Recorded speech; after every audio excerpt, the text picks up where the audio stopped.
I'm Kasia. And I'm Krista. And we are confidence coaches for kids. All right, welcome back, guys. It's Confidence Coaches for Kids. I'm Kasia. And I'm Krista. And we are here another week of social distancing and some more, hopefully, positive encouragement for you to get through this hard time. Yeah. Before we start with our message, I want to share what I shared with you this morning. Yeah. You're okay with that? I'm absolutely okay with it. I think it's so applicable. Okay. Okay. So Kasia and her family were on a walk this morning, and we have worked it out because we miss each other so much that when we go on walks, we make sure to walk by the other's house and to try to make contact from across the street or across the yard, so that at least we're seeing each other in person a little bit and in a safe way. Anyways, yes. She and her husband are standing there, and my husband's next to me, and I said, I have to share something, and it's been on my mind and my heart, and it's going to sound cheesy, but I truly, sincerely mean it. And I wanted everyone to be receptive and not. I was really thinking more about our husbands being a little bit like, okay. It was a kind of emotional thing I wanted to share. And we've talked to you all about fitting in versus belonging. And I was listening to something the other day, and we fit in a lot of areas in our life. And then there are moments where we do belong with people. For example, like when you're at a big sports event or a concert and everyone's standing and singing the national anthem together or something, that is a moment of belonging because you're all there for a purpose, and it feels good.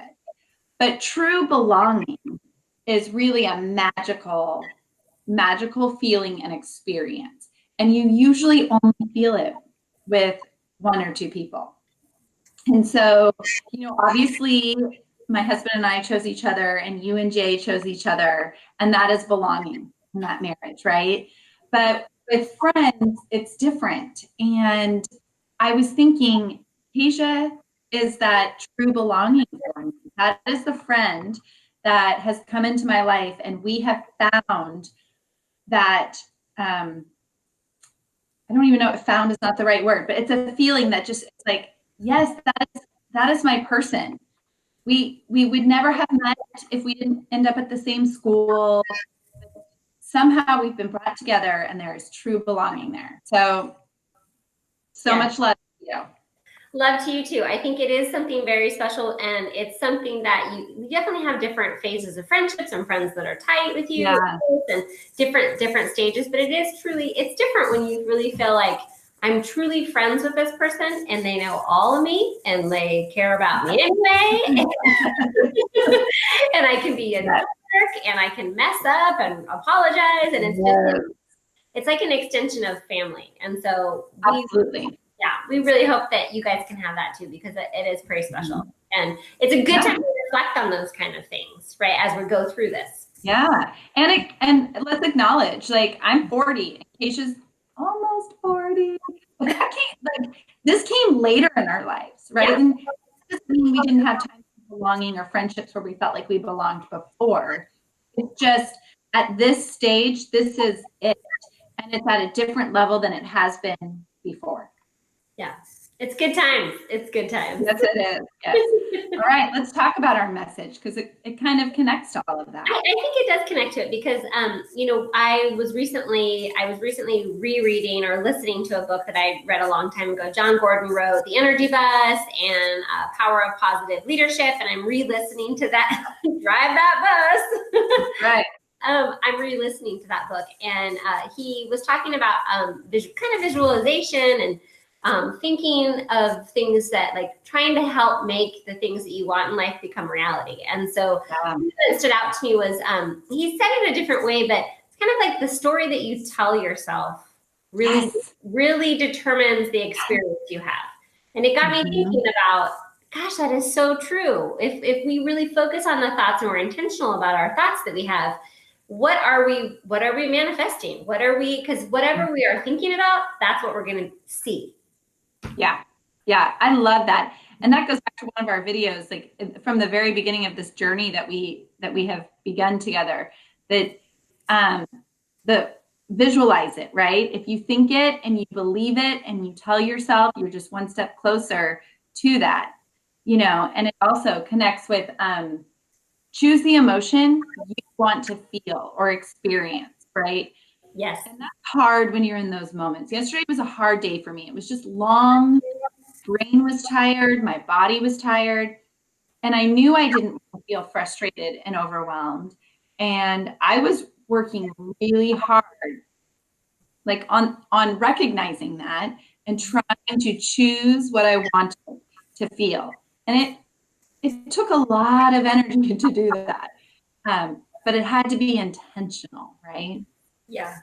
And I think now you're at a place where you can recognize that in yourself, and you can be reflective enough to realize, like, oh, I'm in the pit right now, and why am I feeling this way? And think about it, and really to think through those things you're telling yourself, right? Mm-hmm.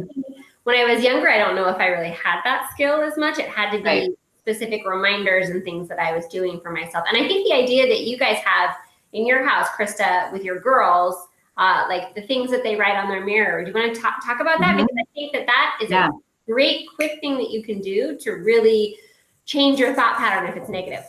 Absolutely. Yeah. We write on, or I started with the girls. And it says on their bathroom mirror and on their mirrors in their bedrooms, I am strong, I am smart, I am beautiful, and I can. And when they brush their teeth, when they wash their hands, they see it, they say it. You know, my 8-year-old is more open and truly from the bottom of her heart believes all of those things that she says. And I have an almost 13-year-old, and it's hard. And so really all of you students out there that are in those years where you're feeling skeptical of what adults are sharing with you and emotions and the control you have over them, we are sharing this with you because any practice, any intention to identifying and recognizing when you are in, like you said earlier, in the pit or having a negative self-talk, practicing that now is going to make your life and the challenges and obstacles and even those joyous moments so much more enjoyable, but also easier to handle because you have been intentional now. Yes. Earlier on. But it is a practice, right? It is a practice. It's not something that, I mean, there are days still it doesn't feel supernatural, right? Just depending on how you're feeling and your mood, right? So it is something that you have to practice over time. Another thing that we talked about recently was like if you see it, you're able to change your thought pattern. We were thinking about, really, it kind of goes back to that gratitude piece, right? And thinking about a specific time, like every time that it's 10 after the hour, you stop and you intentionally think about something positive, something you're thankful for, you're grateful for.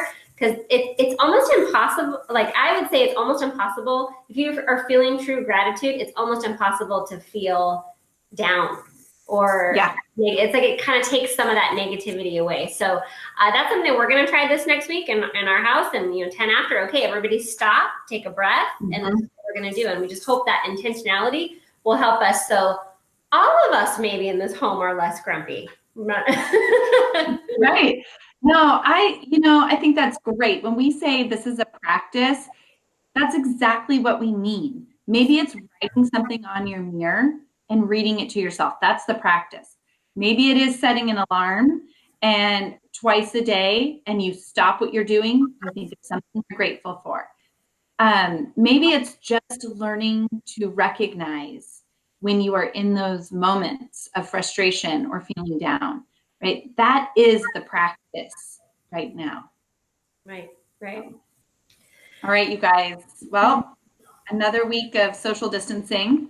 Not easy, but worth it. Here's one you can put on your mirror that goes with this situation. If you're wondering, you could start with, I am made to do hard things. I've done hard things before and I can do hard things now. That's getting me through.